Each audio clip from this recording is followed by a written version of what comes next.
Traditionally focused on oil, this year's ADIPEC summit marks a shift towards climate and decarbonization.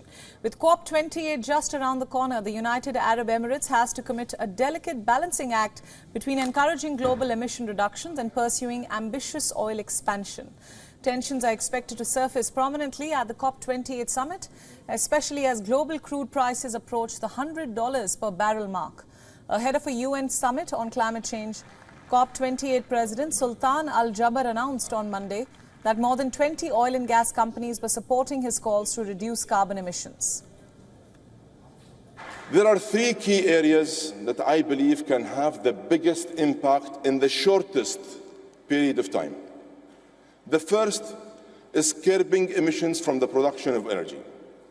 And I have called on all IOCs and NOCs to step up and align around net zero by or before 2050, zero out methane emissions, and eliminate routine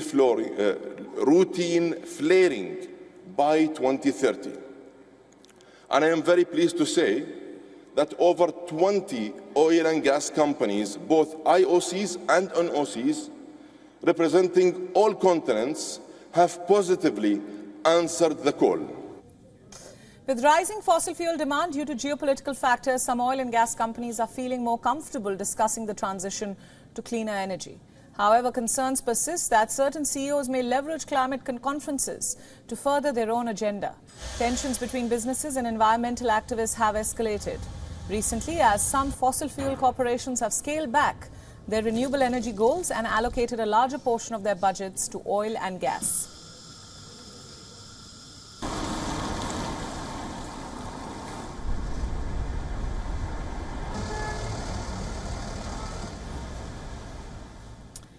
India's position has been elevated by 72 times globally when we speak of the mobile speed rankings, and it has all happened thanks to the global 5G rollout in the country. Even the speed performance has zoomed up by 3.59 times. India's ranking has gone 17 notches higher to the 47th spot in the Speed Test Global Index, ahead of nations like Japan, the United Kingdom and Brazil. When we speak of India's neighbours, the country has gone away ahead of Bangladesh, Sri Lanka and Pakistan. Surprisingly, some G20 countries such as Mexico, Turkey, the UK and Japan have failed to defeat India in the global mobile speed ranking. Before the speed test, India stood at the 119th position. But this is a number of the past for India now. It is not just about the speed but user experiences too. It has all improved vastly across telecom networks. Many telecom operators have seen a massive rise in 5G subscribers. Additionally, 5G fixed wireless access services have been introduced to provide broadband connectivity in areas where laying fiber is costly. Following the 5G spectrum auction, operators have been able to address some of those issues and help to offload 4G traffic onto 5G networks. WION World is now available in your country. Download the app now and get all the news updates on the move.